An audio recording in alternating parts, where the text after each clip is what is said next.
So just to jump right into the Microsoft incident, I'm going to take a look at what we saw as this went down. So we're looking here, you see kind of looking at availability to Microsoft and specifically login.microsoftonline.com, which is the front door to Azure AD, the mechanism or the service that's used to access Office 365, Azure services, and other Microsoft services. We'll talk a little bit about Azure AD in a moment. But you can see here that during the course of the incident, when availability dipped pretty significantly, you can see that there's a lot of locations that are receiving 503 service unavailable errors, indicating the service is down. And then also we're getting receive errors, so we're getting some timeouts as well during this particular incident.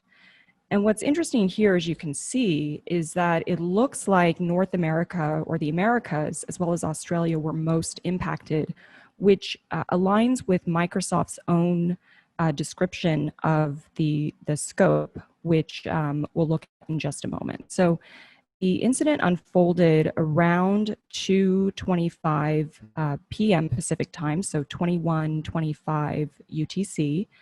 So here we can see the beginnings of this. We're getting one kind of connect error here, and then very quickly service starts to degrade and more users are just simply not able to use the service. And this lasted again about 3 hours, which is pretty significant given that this is happening early in the afternoon at least for the western part of the US. So, that's kind of what we saw from an impact standpoint. And again, if we look at Azure's statement on users that were impacted, we can see that, what we saw kind of aligns with that. So only 17% of users within the US were able to successfully authenticate during the incident. Australia was also low, so around 37%, whereas Europe and Asia, not too bad, so 81%, 72% during the duration of the incident. And they identified Azure Active Directory as the root cause. So this is what Microsoft uses primarily for identity and authentication. And a lot of third-party web apps or applications also use that particular service to map users, in the case of Microsoft, to their particular subscription, their instances, and their data. It's kind of like a first step before you're even able to access applications like Office 365. So you can almost think about this as like DNS. If DNS doesn't work, you're not getting to your desired destination. And if Azure AD is not able to identify or authenticate you, then you're not getting to Office 365. And that's what was happening here. What's really interesting is the sequence of interactions that's required to get an authenticated page. It's not just kind of a one and done where you're directed to Azure AD. There's quite a few different interaction points in the sign-in flow. And that means that any one of these particular interactions could be a potential point of failure. So for example, if I'm trying to reach office.com, I may go to my web browser, type in office.com. I'm going to connect to Office 365 web app. They're going to look to see if I'm already authenticated. If I am, I'm going to get my docs and my account details. But if I'm not, they're going to redirect me to Azure AD. And then Azure AD is going to serve up an authentication page. I have to go through a series of steps to authenticate. And then finally, Azure AD will send a token to the web app, and then that web app will revalidate. So there's a pretty significant series of interactions that needs to occur in order to successfully gain access to the application that I want to reach.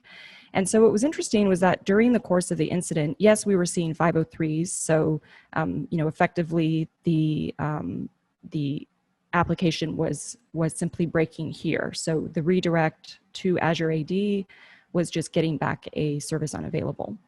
But other points during the incident, as we can see here, users were able to successfully load parts of the login page and even attempt to log in. So we were getting, for example, as you can see here,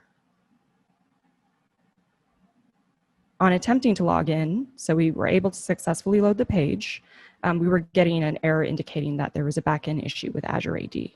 So different behaviors were showing that different parts of the service were unavailable during the incident.